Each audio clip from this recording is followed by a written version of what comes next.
Bonjour tout le monde. Bonjour André, Madame Denise, Madame Marie-Rose, Madame Alain.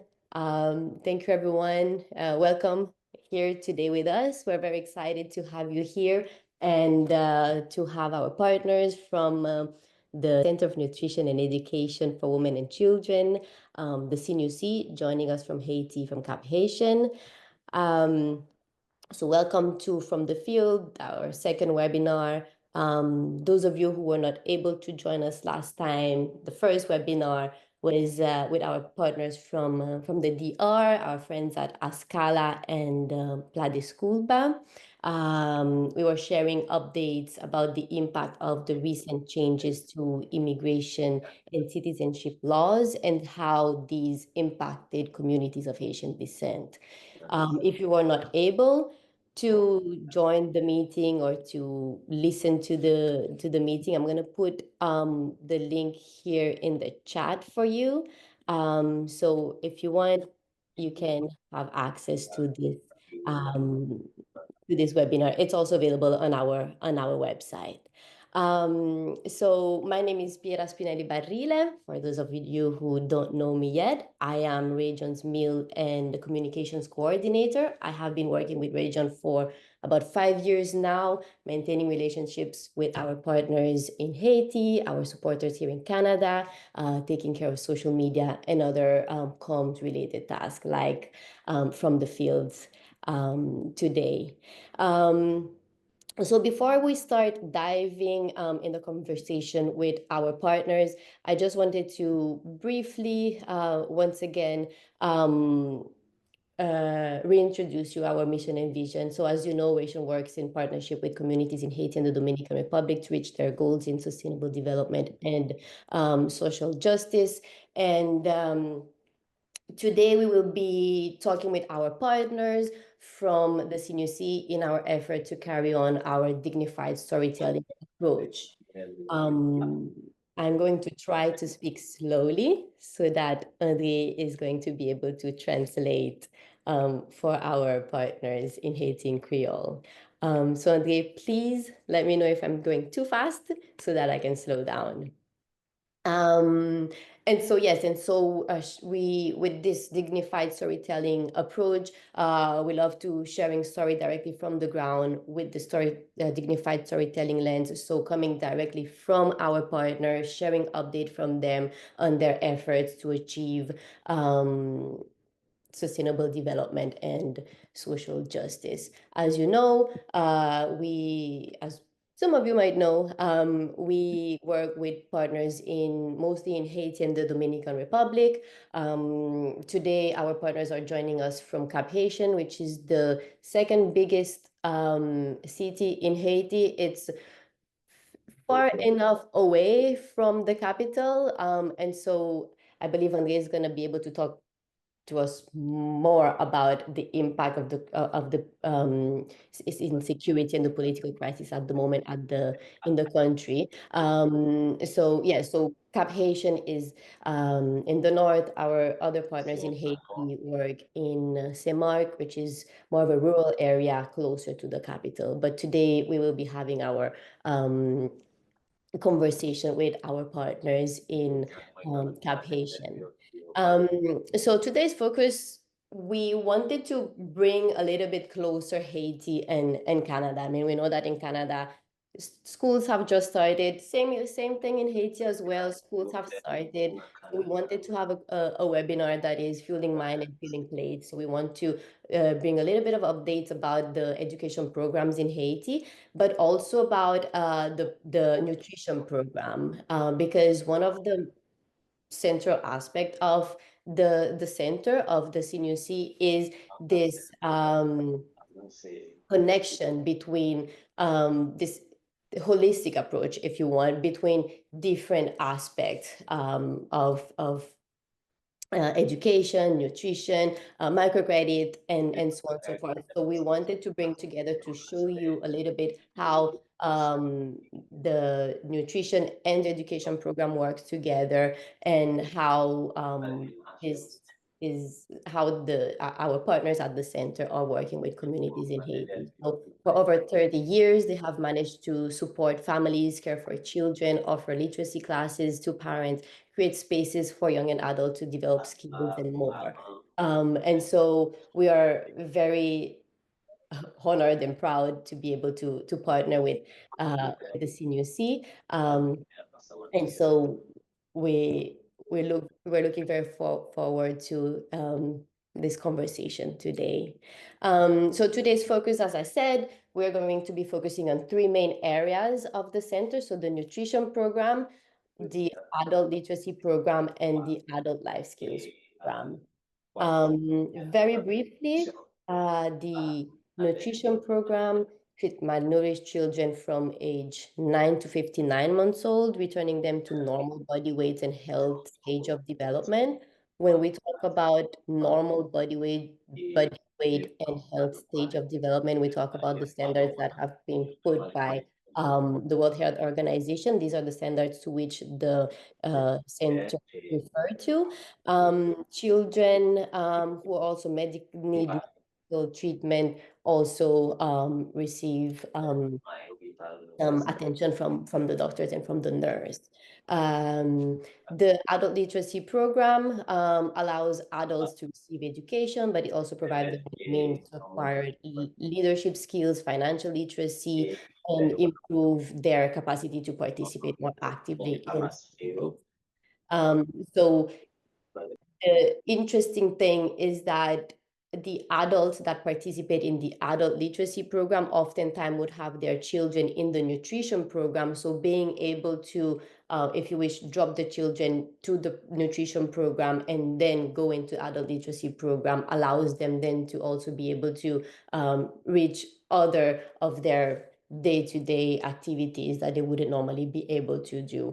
The third program that is also at the center that we'll be discussing today is the Adult Life Skills Program, which equips adults with practical, employable skills and knowledge and confidence to help better care for themselves and for their families. But I think I don't necessarily want to be talking myself too much.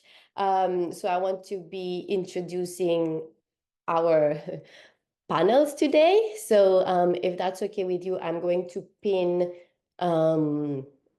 Andre's um, page so that we can see them. So bonjour André, bonjour Madame Denise, bonjour Madame Marie-Rose, bonjour Alain. We cannot see you, nous pas ka wè tout moun, but we imagine you are there. Bonjour and welcome. Welcome here today. Bienvenue. So I just want to briefly introduce, so André Jean-Pierre, he's been with Region since about 2008, 2009 as a part-time translation to start with, and then his leadership skill, his compassion and incredible capacity to motivate those around him led Region to decide, oh, we want to hire him, and he became the director of the center in 2011. Madame Denise Saint-Soiville has been with the center since 2004, and together with André, they are the heart, the soul, the energy of the center. They help run the center, and they do incredible things and to overcome all the challenges that we know people in Haiti are facing at the moment. Bonjour, Madame Denise. Madame Marie-Rose is probably one of the earliest staff member of the center. I believe she joined the center in 1998 when the center was still mostly supported by the Sister of Saint Joseph of Toronto. Madame Marie-Rose is the head of adult education programs. Bonjour, Madame Marie-Rose. And last but not least, nurse Alain Petitom. Bonjour, Madame Alain. Is probably one of the most recent addition to the team, joining the center in 2011. And since then, she immensely contributed to the betterment of the children and the nutrition program in general. So I think this is enough of me talking. I will leave the floor to our friends in Haiti, but we will have a little bit of time at the end for some Q&A. So if you have some question you want to share, you will definitely have some time after. Again, is everything okay? I can try to do, if you want, I can try to do questions in Creole if that's easier. Okay. Yeah? That's fine. Okay. So for I will have my questions in English, and then I'm going to translate them in Creole, and then Andre will help us with the translation, and he's going to translate in English what comes from. Okay, that's what I was gonna ask. Okay, very good. Okay. So Andre, I think the first question that maybe you as the director of the center, you can help us understand a little bit. And for us here in Canada, we want to also maybe hear from people in Haiti. How has the current crisis in Haiti, so the instability, the insecurity, the cost of living, impacted the family you serve and the center's work in general? Okay. So everyone's aware of the current insecurities and crises in Haiti, especially surrounding the capital and the regions in the south. This has caused a lot of people to migrate from the south to the north, or looking for refuge in areas that is very safer than the capital and the regions of the south. And with the mass people migrating and a lot of people leaving homes and coming to the north, this has caused difficulties for people to find home to rent. Prices have gone up. A lot of people are trying to go to the DR from the north and stuff like that. So this has caused a lot of economical inflation. Like things have gotten really expensive because people are leaving their homes. They're leaving like all their activities in the south and coming to Cap-Haïtien to be able to try to find a safer and a better life. But at the same time, the market here is kind of, skyrocketing because of that. And not only that, this is impacting the amount of malnourished children we receive at the center. Like we're receiving a lot of kids that don't not necessarily were people from Cap-Haïtien. So this has caused that, we've seen a lot of people coming looking for support, some with kids and some without kids, some looking for a place to stay, some looking for help, relief, and, emergency help and stuff like that. So this has really kind of changed the way we work and the beneficiaries that we receive. It has had a big impact on our program because it's making us like kind of, work differently because now we're dealing with kids that don't even live in the area. They don't have vaccination cards, but yet they're in need, they're malnourished and stuff like that because they left everything back home.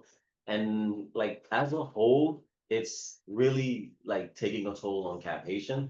But the work that we do too, it's becoming very burdensome because of the fact that everything is becoming more expensive.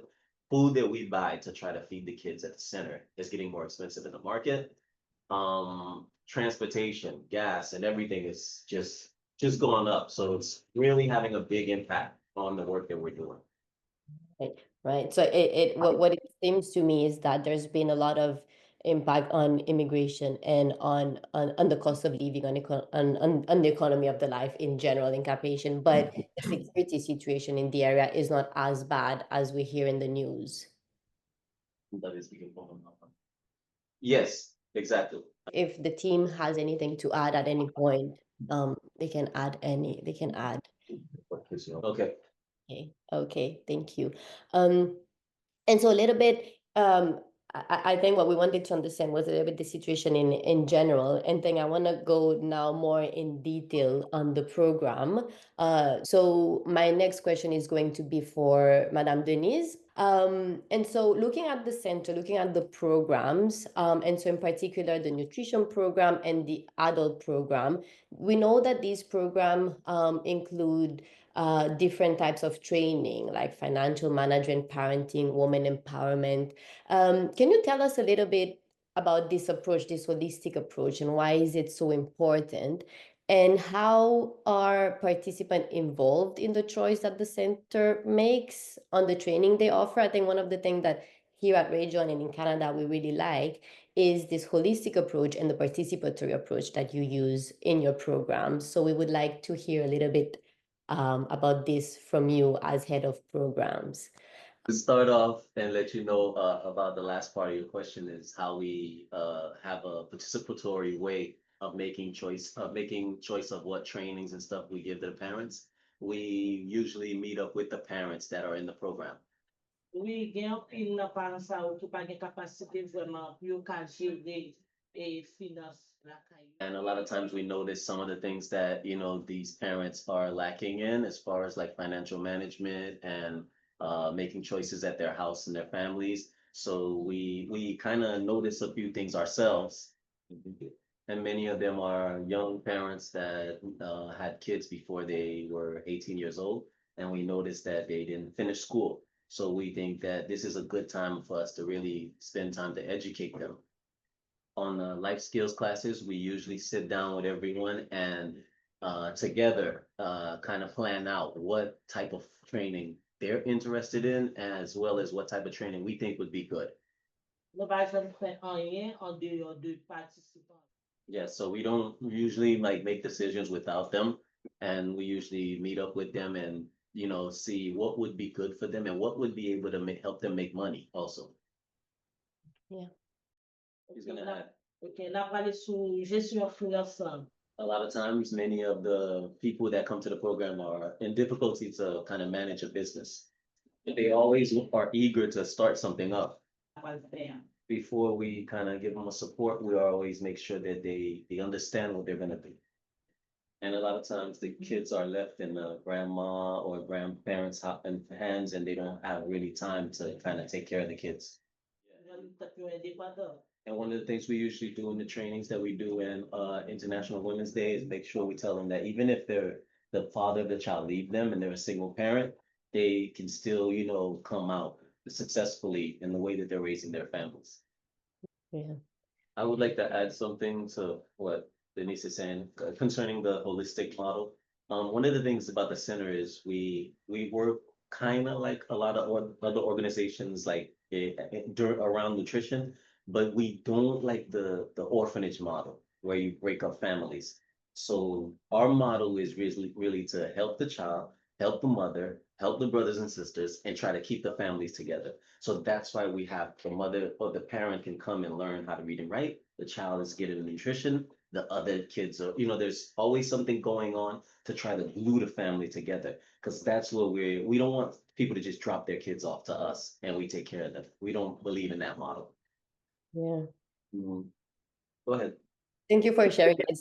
This was a point that I had. I wanted to mention this as well. So I'm very glad you mentioned it because I think this is something that a lot of people maybe they don't appreciate how important it is as a center that you allow parents to come in, you allow the kids to come in and then go back home at the end of the day, so that you know you create this continuity and you don't break up families, but you try to make things work within their system and train parents as well. So this is definitely something that is good. We're gonna move on to Alain, to Miss Alain. So I think it works with this conversation that we're having now. So my second question is going to be to Nurse Alain. So we're talking about a little bit how with the current crisis in Haiti, there's a lot of migration that is going to Cap-Haïtien. You just mentioned how this has increased the level of malnutrition. So if Alain can explain to us a little bit, how does malnutrition affect currently, I guess more than before, children and their families in Cap-Haïtien? And so what role does I guess, Andrea, you already explained this a little bit. What role does the center play in addressing this? And so maybe Miss Allen can also describe a little bit what her typical day looks like.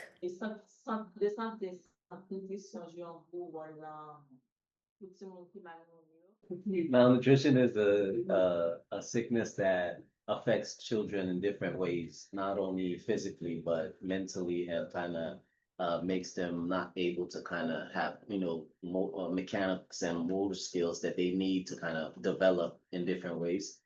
And it's also a key aspect of their health.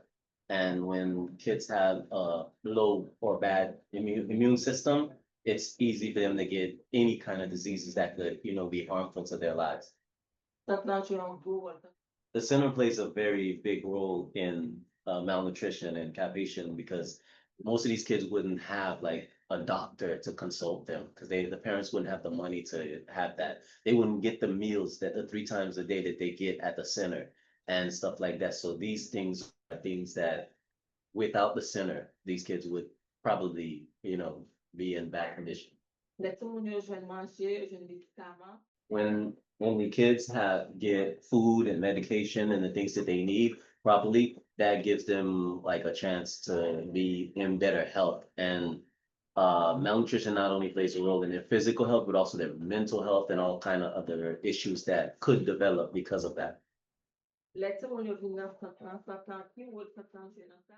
When the kids come to the center, it's a big help for them to help get them more strengthening their defense systems and stuff like that.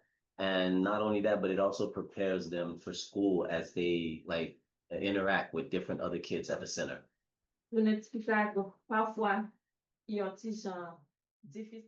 When I first get there, first thing we do is kind of like a roll call where we see who's here and the kids that are present. Every 2 weeks we take the weight of each child. So some days it might vary, but when it's the days for me to take the weights, I do that first. Kind of get them animated. So, and then we give them the first meal. As the parents bring them in, we give them the first meal, which is real early. And some days, if I'm not going to home visits, the other women would give the first meal. I do a training every second Monday. She does a training with the parents. So the parents don't only drop them off, but every second Monday they have to stay for a short training. Okay. You know? Thank you. Merci un peu. Thank you. Donc, you mentioned a little bit about home visits. I think we're going to go back to this later. Donc, vous t'ai parlé de visites que vous faites la caille, mais nous allons tourner sur ça après ça. Mais, so now I want to, so we discussed about the situation in general, the programs, the nutrition program. So I want to check with Marie-Rose. Bonjour Marie-Rose, Madame Marie-Rose. Donc, moi, je voulais parler avec vous antical. So Madame Allen was explaining to us the issues that the malnourished children face. Can you tell us a little bit about on your side of the program, so adults? So what does it mean for a woman and a man to learn to read and write for the first time as an adult? I mean, the only thing I can think about is when I try to learn a new language as an adult and how challenging this is. So just the idea of learning how to hold the pen, how to read a doctor prescription, this is something that it must be hugely challenging. And so how difficult it is for an adult to learn to read and write now. Donc, Madame Marie-Rose, est-ce que vous pouvez parler nous un petit cadre de ça, s'il vous plaît? This is a major challenge to have someone that is adult, like beyond 18, 20, 30, even 50 years old, who doesn't know how to read and write. When they first come, we kind of sit down and kind of like do a little training with them to talk to them about the Alpha program, because a lot of them are very afraid. Like it's not something that people are used to wanting to let people know that they can't read and write. So this is something that makes them a lot ashamed. We gotta kind of break the ice so that they can feel like they're comfortable. Oui. One of the things that we usually do is not go too fast. We usually take our time, and sometimes we take a day to just go over like one letter and stuff like that when they're in the classes. Okay, and one of the things we should do after taking a whole day learning about a letter is then we put it around some other letters that they don't know and ask them, can you identify the letter that we just learned? And sometimes we use chalkboard, crayon, chalk to start, letting them be used to some different things. Then we would kind of go over what we did yesterday on the next day and to kind of get them to see if they remembered it and kind of encourage them to move on to something different. As they go through this gives the participant a confidence that they can learn little by little, like within like the first week. So it kind of is a big challenge for a man and a woman to go through this, but after a while, when they see that they can do it, then they feel much better and they're able to kind of continue. Oui. Et puis, nous faisons une semaine. So after a while, when they learn how to hear the sound of the letter and learn how to see it, then they can write their own name and they'll be able to identify if there's a letter or a sound that's missing when they're writing their names. Et puis, chaque jour, nous venons. And one of the things we do is, as a regular practice, is every day try to get them to continue to write their name. As they come in, first thing they do is write their names on their little chalkboards. Et puis, à l'aide de ça, Okay. And one of the things that they ask them to do is when they go out on the streets to find words that they can't read and then come back and be like, help me read this word. Very nice. That's it's I want to say it's almost touching to hear this story and how this works because I mean it's not something that we're used to listen and so it's definitely Okay. Full time they spot silent. You can continue. yeah, so it's definitely thank you for sharing both of you for sharing this story. Spot silent. And then I think so going from learning A to B, you also recently introduced new books at the Alpha program that are made by Alpha monitors for Alpha participants. Can you share with us a little bit how these materials are different from what you had before? I believe this has been about a year now that you have this new material. And if you see any differences in the way the students feel more engaged with the new material. Donc, Madame Ayos, nouveau matériel. oui, et nous voyons ça. So the new books that we have is, yeah, it was prepared by those that work in like the part programs where we work in. And there it has in there like information on nutrition, it has information on the life skills classes. So this is something not only are the parents are going through these classes, but when they're learning to read and write, they're learning about the same areas in which that they're studying in. Also, it touches on environment and different things that really is causing a problem in Haiti. So it's a good way to kind of teach and get this across as they're learning how to read and write concerning like planting trees and different areas in which things are in Haiti, things are causing environmental instability and unsafety. So this is a good way of getting that in there. Also training in there too about how they should live and how they should spend their free times and things that they didn't do maybe when they were young and stuff like that.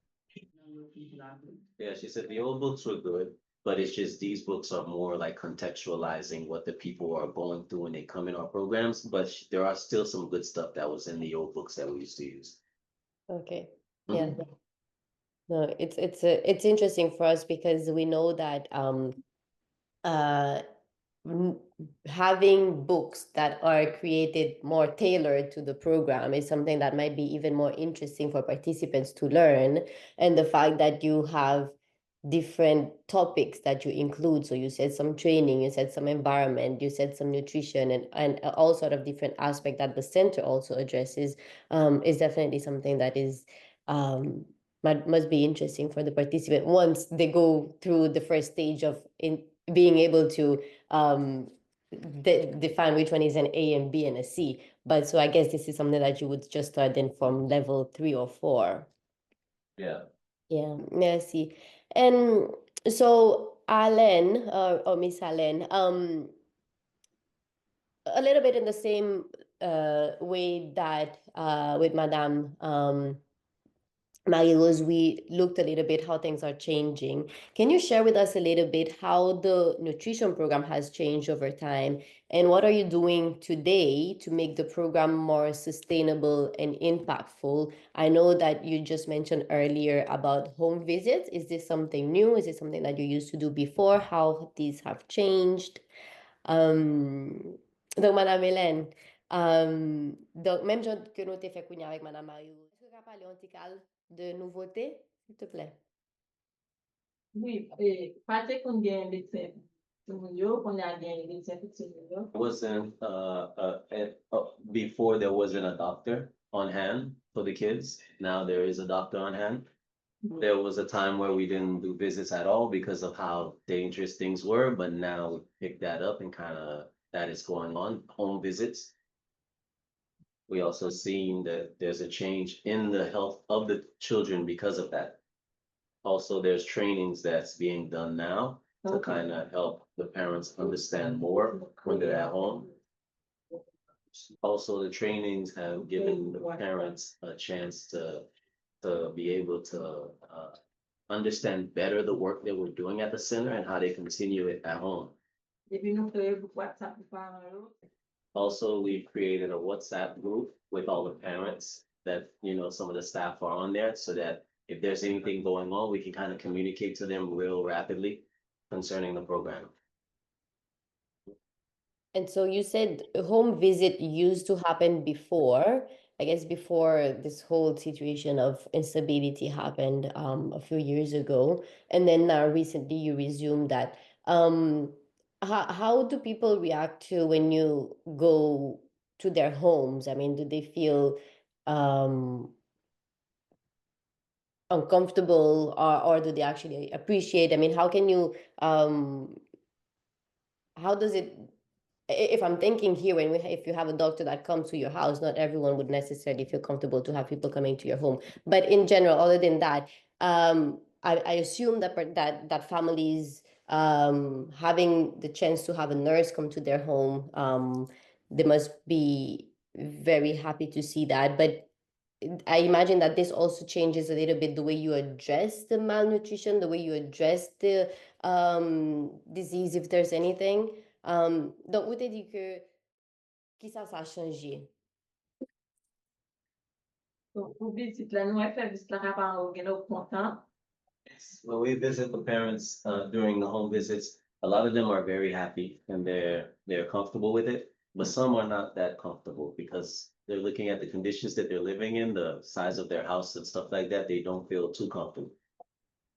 We've even been to visits at times where they don't even want us to go inside. A cause de fason ya viv la. And one of the reasons why we do these visits is so that I can go to the house and kind of let them know how to, you know, see things and let them know how, in what way to take care of the kids as far as like, you know, hygiene and stuff like that. And that's one of the reasons why we came up with the trainings, because if they won't let me in, then we give them that information when they come to the center. Dem still ba aksepte ba fam kon pala avè mou zan. Despite me telling them sometimes, even if you don't want me to go to your house, I need to know, because if the child has a problem, I need to know where to come and contact you. If we don't see you coming to the program, I need to know where to come. So to kind of get them to agree. Okay. Yeah. So thank you for sharing this. Yeah, this was one of the reasons why I had this question for you. So I think I want to a little bit from this and from understanding a little bit the challenges that you have. Donc merci pour partager ça avec nous. So I'm going to have a question for Madame Denise.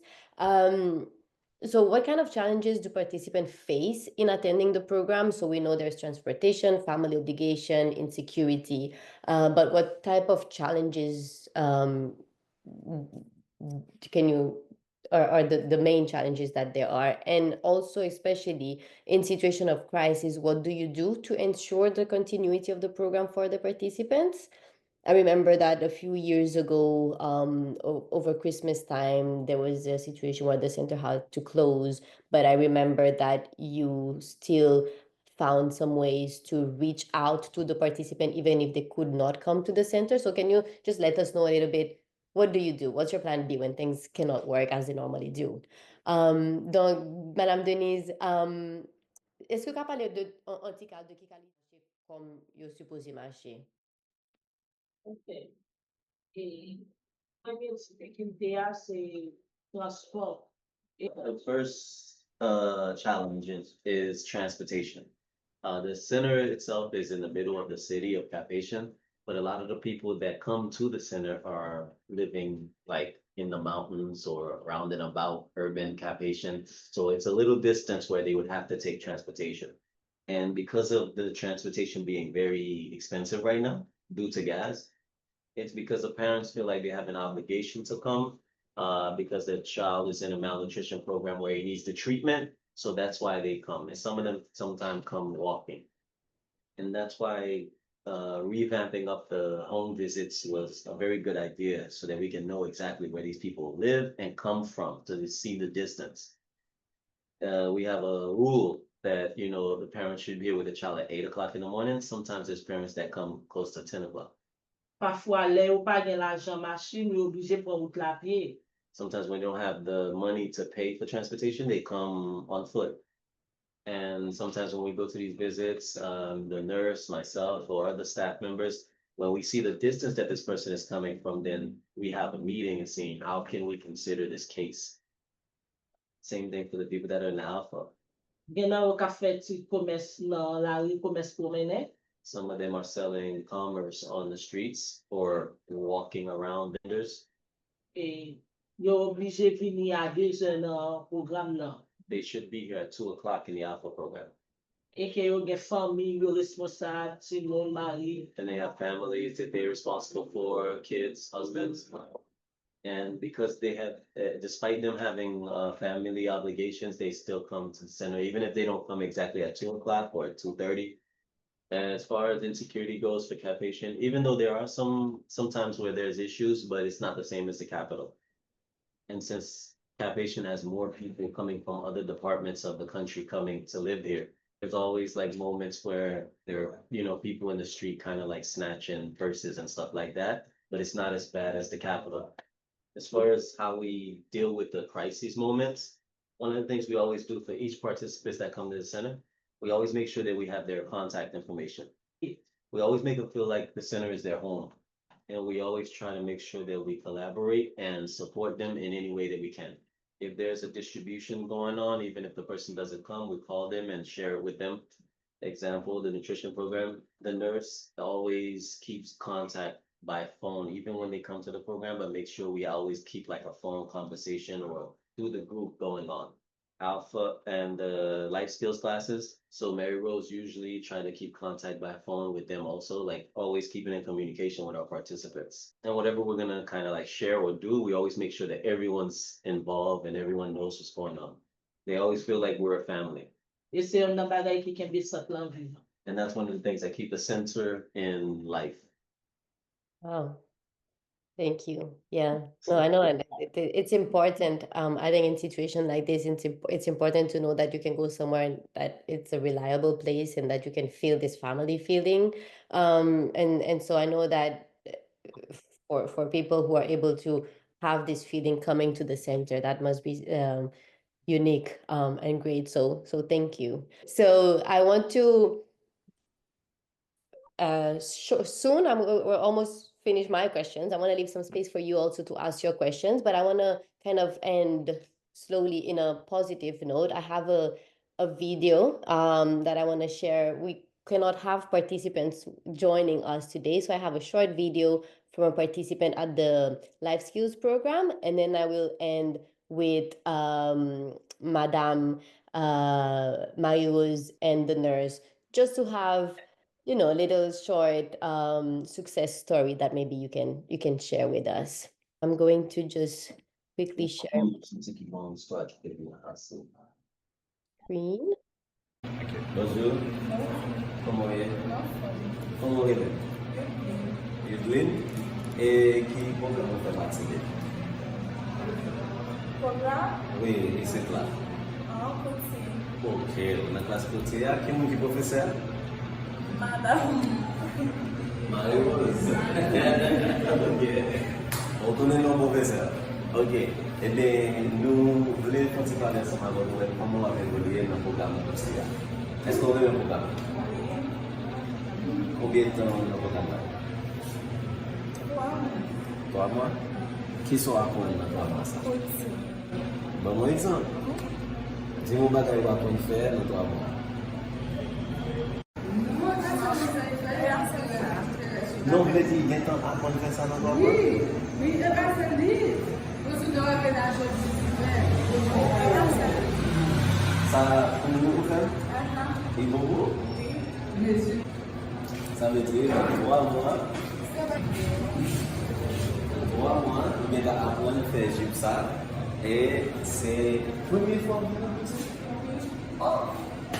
Eh bien, donc, Madame Marie-Rose pour nous dire merci pour ça. C'est le cas de Okay, I really wanted to share this with you because we cannot have we don't have participants joining with us, and it's nice to talk about what they do, but it's also nice to be able to see it. Like clearly, this participant was very proud about being able to do her skirt in 3 months, and then some, and even more than that. So, Marie-Rose, I'm gonna address you one question.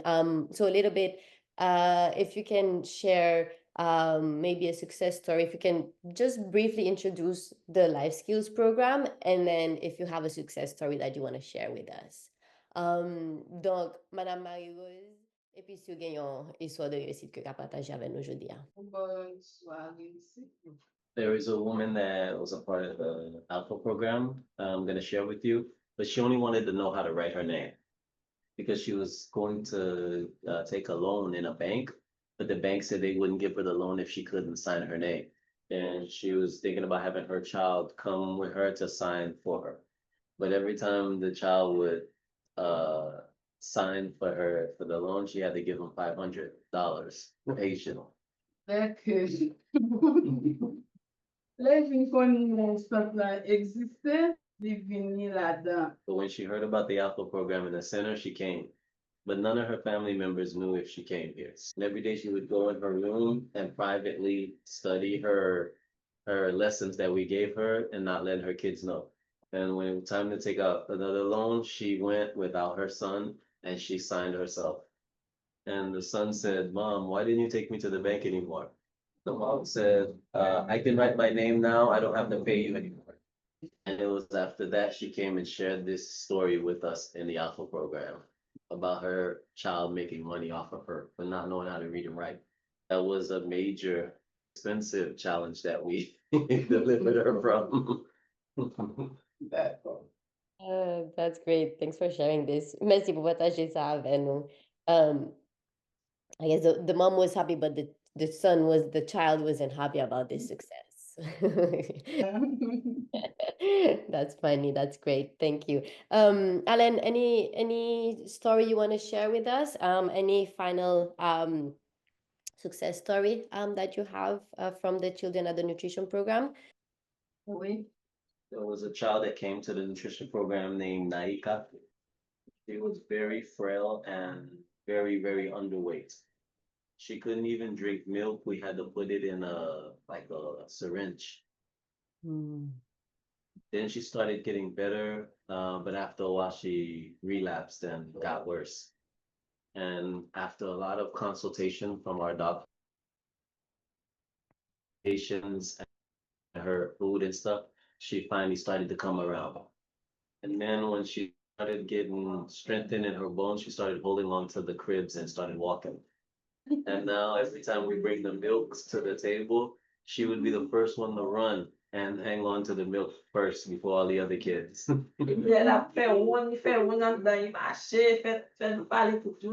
And now she just became like unstoppable and started running around and making us talk a lot.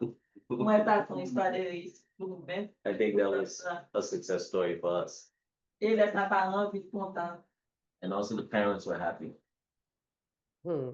That's wonderful. That these are very touching stories, and I really thank you for being here with us today and sharing this with us.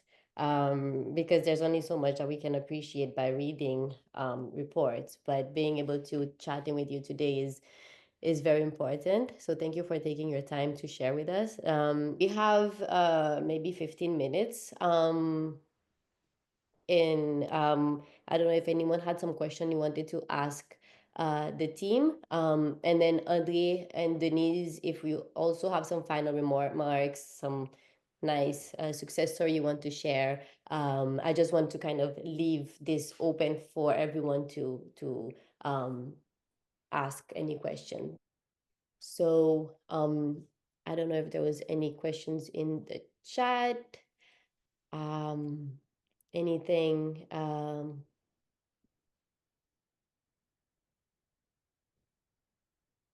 anyone has a question?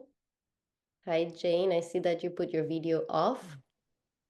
Yes, I put my sound on. I just wanted to say I'm just so impressed. The wonderful stories and all the work you're doing to help people who've had a really hard time.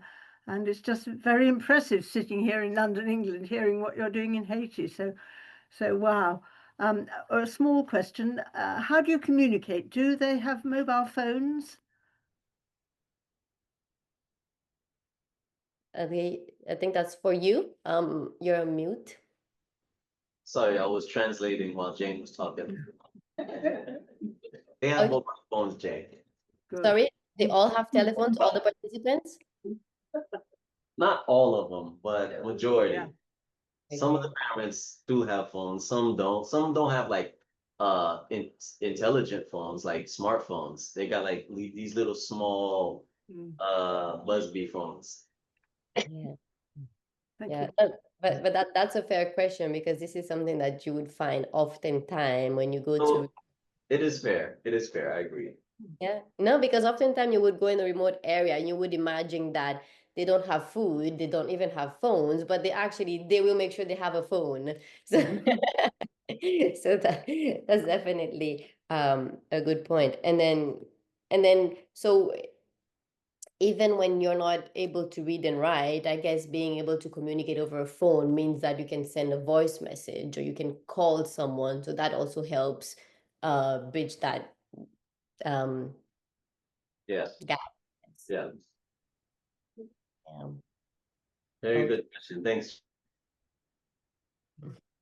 Very good. Thank you. Can I say something more? Now I'm just also very interested and pleased that you're trying your best to keep families together, because I'm also a bit involved with a charity here called Hope and Homes for Children, and they started off restoring orphanages, and then they realized that actually orphanages didn't give the children the love they needed, and so many years ago now they changed their focus, and now they try and keep families together, and if they haven't, the child hasn't got a family, they create foster families. So it's all loving family homes, and it's been a very good model, and you're obviously doing the same. So that's important. It's love. The big capital letter is love, isn't it? Yeah, we agree. We agree 100%. Yes. Sometimes orphanages appear to be like little baby prisons, you know? So we kind of feel like even if it's a grandmother, even if it's an uncle, like there's got to be someone connected to this child that can show them some love, even if the parents died. So yeah, we agree. Okay. Okay, very good. And Ali, I just wanted to, I don't know if you were there when Jane came earlier. So Jane is John Bonfield's cousin. John Manfield's cousin? Yes, Oh, Jane. it's not Yep. John Manfield. Yep. Oh, okay, didn't know that. Nice to meet you. Yeah, well, it's great to see you. And yeah, I mean, I've known John forever, really, but of course he's been in Canada a long time now. But we Yeah. see him when he comes to England, which is Okay. nice. Okay. Say hi to John for us. So, Yeah. sorry.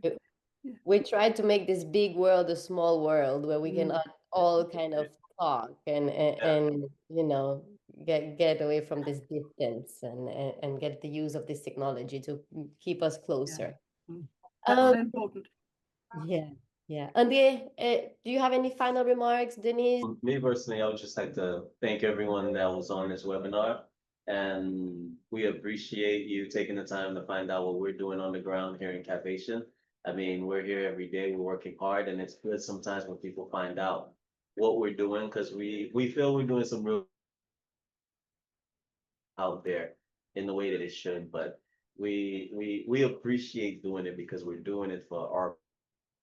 So we appreciate you guys becoming aware more and more of the work that we're doing, and we thank you.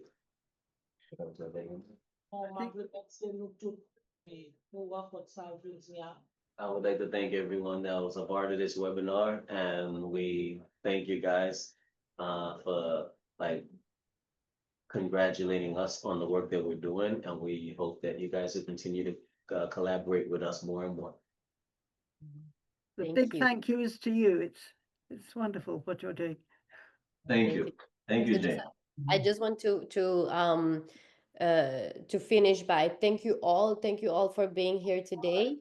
Just wanted to let you know you can support Region in many different ways. You can join the next events that we have. For those of you who are in Canada, tomorrow we have Region's Global Local to Global Committee. So if anyone can join tomorrow, 7 p.m., Grace United Church, September 20, 9 a.m., Trail and Ale. So come for a nice run, a nice walk, a nice ale.